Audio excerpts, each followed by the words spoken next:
안녕하세요. 반갑습니다. 이젠 아카데미 컴퓨터학원 전산세무회계 올패스 종합반 오연실입니다. 오늘은 전산회계 2급 과정에 대해서 우리가 같이 살펴보려고 하는데요. 전산회계가 어떻게 구성되어 있으며 앞으로 어떤 과정까지 연계해서 우리가 공부할 수 있는지 자세한 내용을 오늘 오리엔테이션을 통해서 살펴보려고 합니다. 자, 전산세무회계라는 자격증 시험부터 먼저 살펴볼까요? 한국세무사회에서 주관하고 있는 이 전산세무회계 자격증은요, 과거부터 있었던 부분이에요. 과거에 우리가 장부에 기록하는, 직접 수기로 장부에 기록했던 과정이 산업이 고도화되고 IT가 발전함에 따라서 전산이라는 프로그램을 통해서 기록하는 방법으로 바뀌었는데요. 이 전산으로 활용할 수 있는 능력에 대해서 얼마만큼 잘 다루고 있는지를 평가하는 게 바로 전산세무회계 자격시험이라고 얘기하실 수가 있겠습니다. 현재 사용하고 있는 실무 업무를 프로그램을 통해서 얼마만큼 잘 활용하고 있는지를 평가하는 시험이 바로 전산세무회계 자격증 시험이 되겠어요. 이 자격증을 취득하게 되면 격리, 회계 업무, 좀 더 확장해서는 세무 업무나 재무 업무까지도 우리가 취업을 하시거나 이직을 하시는데 도움이 되실 수가 있겠습니다. 전산세무회계는 과거부터 응시 인원이 사실 어마어마했는데요. 현재 데이터를 가지고 분석해보면 12년도와 15년도 거의 10만 명이라는 인원이 증가했죠. 이렇다는 이유는 뭘까요? 그만큼 수요가 많다라는 의미가 되실 수가 있겠습니다. 물론 이 데이터는 회계 2급만 가지고 얘기하시는 거는 아닌데요. 전산회계 1급, 전산세무 2급 가장 수요가 많은 파트, 그리고 전문가 파트라고 얘기할 수 있는 전산세무 1급까지 합쳐서 나와 있는 응시 인원이 되지만 그만큼 많다라는 의미는요. 그만큼 많은 수요가 있다라고 얘기하실 수가 있겠습니다. 우리가 오늘 봐야 될 과정은요. 전산회계 2급이라는 과정인데요. 전산회계 2급이라는 과정 여러분 들어보셨을 텐데 전산회계 2급은요. 여러 가지 앞으로 우리가 나가야 되는 과정 중에서 가장 기본이다라고 얘기하실 수가 있어요. 실질적으로 현장에서 가장 많이 쓰여지는 자격증 시험은 회계 1급과 전산세무 2급 자격증입니다. 그런데 왜 우리는 전산회계 2급 과정을 꼭 들어야 되느냐? 궁금하실 텐데요. 회계 2급은 기본적인 보조자 역할을 하고 있는 과정이라고 얘기하고 있지만 우리가 흔히 말하는 회계 원리 과정이 바로 전산회계 2급에서 다뤄지는 부분이에요. 회계 1급은 이 회계 원리를 기준으로 해서 원가회계라는 회계와 그리고 부가가치세라고 하는 과정이 포함이 되어 있어요. 더 많은 우리가 이제 수요를 보이고 있는 전산세무 2급 과정은요. 회계 원리는 당연히 들어갑니다. 기본이 될 수 있는 회계 원리, 거기에 원가회계도 들어가고 부가세 들어가고요. 여기에 소득세라는 과정이 더 들어가는 거예요.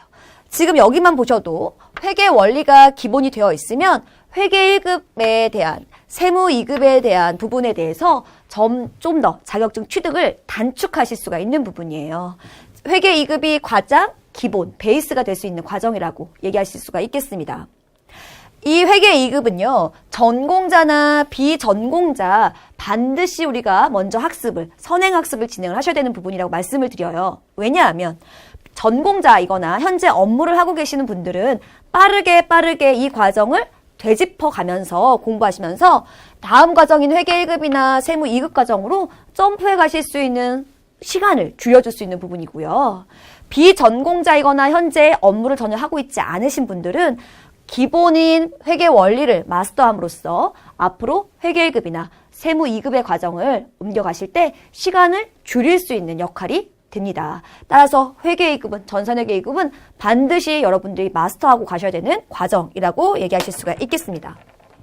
자, 자격증 시험에 대해서 좀 더 구체적으로 알아볼게요. 전산회계 자격증 시험은요, 한국세무사회에서 주관하고 있어요. 시간은 60분이고요. 100점을 만점으로 해서 70점 이상 득점하시면 합격이 되는데요. 이 한국세무사회 이 사이트에 들어가 보시면 응시를 하실 수 있고 합격 여부를 우리가 확인도 가능합니다. 또 하나 말씀드릴 게 있는데요.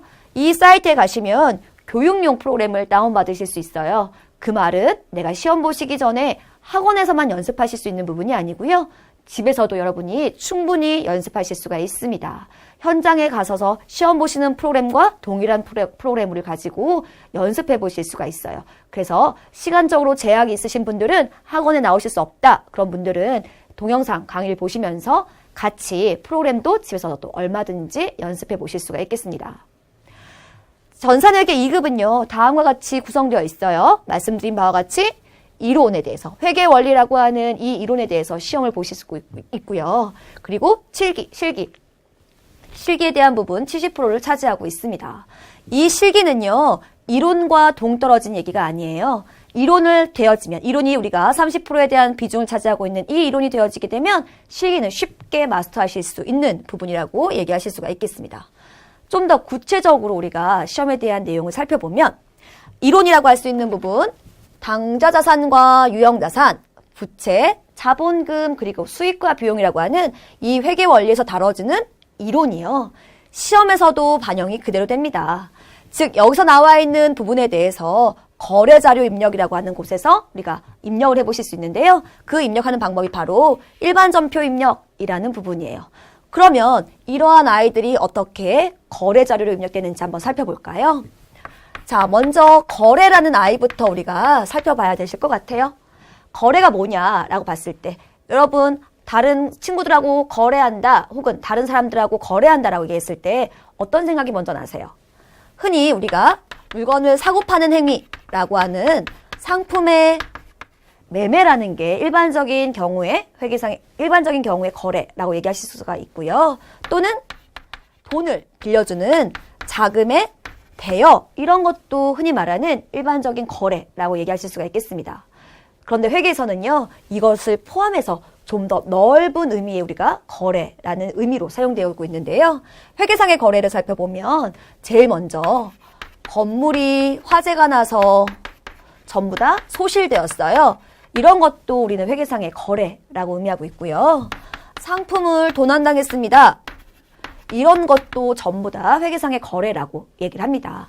이러한 부분이 나왔을 때, 이러한 사건이 발생했을 때 이러한 이론들에 의해서 우리가 프로그램에 입력하는 부분을 테스트하는 게 바로 전산회계 2급 과정에서 진행되어지는 그 자격 시험에 대한 부분이고요.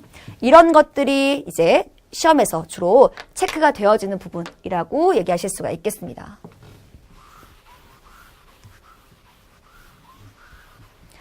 자, 전산회계 2급 자격증은요, 과거부터 작년 2015년부터 2016년까지의 전체 합격률 추이를 비교해보면 15년에 비해서 16년도에 확연히 합격률이 올라간 게 보이시죠? 그 말은 뭘 의미하는 걸까요? 첫 번째는 응시자가 그만큼 많아졌기 때문에 합격률이 많이 발생할 수 있다라는 부분이고요. 두 번째는요, 공부하는 학생들이 그만큼 많아졌고요. 그만큼 빠른 시간 내에 여러분들이 자격증을 취득할 수 있는 방법, 노하우들이 많이 오픈되어 있다라고도 얘기하실 수가 있겠습니다. 가장 많이 응시하고 있는 회계 1급과 회계 2급을 좀 비교해 볼까요? 회계 1급과 회계 2급을 비교해 보시면 회계 1급이 회계 2급보다 훨씬 더 낮은 합격률을 보이고 있어요. 그 말은요, 아까 설명을 드린 바와 같이 회계 원리뿐만 아니라 다른 과목, 여러 가지 과목들이 시험 대상이기 때문에 훨씬 어렵다라고 첫 번째 얘기하실 수 있는 부분이고요. 우리는 회계 1급을 마스터하게 되면, 회계 2급을 마스터하게 되면 회계 1급까지는 무난히 우리가 자격증에 대한 취득도 가능하다라고 보실 수 있다는 것도 이 그래프에서 한 가지 힌트로 나타나실 수 있겠습니다.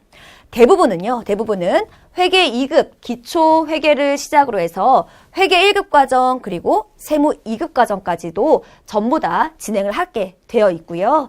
실질적인 실무에서 수요도 회계 1급이나 세무 2급이 훨씬 더 많은 수요를 가지고 있기 때문에 기초를 단단히 하는 회계 2급 과정을 마스터하신 다음에 회계 1급이나 세무 2급 과정으로 우리는 앞으로 더 나갈 수 있습니다. 회계 2급 시험은요, 이렇게 이제 응시할 수 있는 날짜가 나와 있는데요. 정기 시험은 다음과 같이 짝수달에 진행이 되는 게 정기 시험이에요. 그리고 홀수달에 중간중간에 특별 시험이 진행이 되고 있어요. 그래서 우리가 시험을 준비할 때 보통 1.5개월에서 2개월 정도를 준비하시게 되면 어느 과정에서든지 우리가 시험을 보실 수가 있는데요. 예를 들어서 우리가 4월달 시험을 보고 싶다라고 하시는 분들은 한 2월쯤부터 공부를 시작하시게 되면 충분히 마스터하실 수 있고요. 우리는 10월달 시험을 준비하고 싶어요. 그러면 9월이나 8월부터 준비를 하시게 되시면 그 10월달에 보실 수 있는 시험에 응시하실 수가 있습니다. 매월 우리는 이런 데이터를 가지고 개강을 하기 때문에 언제든지 시험을 보실 수 있도록 우리가 대비하고 있어요. 이진 아카데미 학원에서 진행하고 있는 전산세무교 올패스 종합반은요. 단기에 빠른 시간 내에 우리가 시장에서 요구하고 있는 전산회계 1급 과정이나 전산세무 2급 과정 마스터하기 위해서 준비하고 있는 과정입니다. 우리가 지금 여기서 설명드리고 있는 부분은 기초회계 격리실무, 즉 전산회계 2급 과정인데요. 전산회계 2급 과정을 시작으로 회계 1급, 세무 2급 과정까지 진행을 하셔서 단기간에 빠르게 이러한 자격증 등을 취득하실 수 있는 반인뿐만 아니라 자격증 취득했다고 해서 바로 실무에 적용하실 수 있는 부분은 사실 아니죠.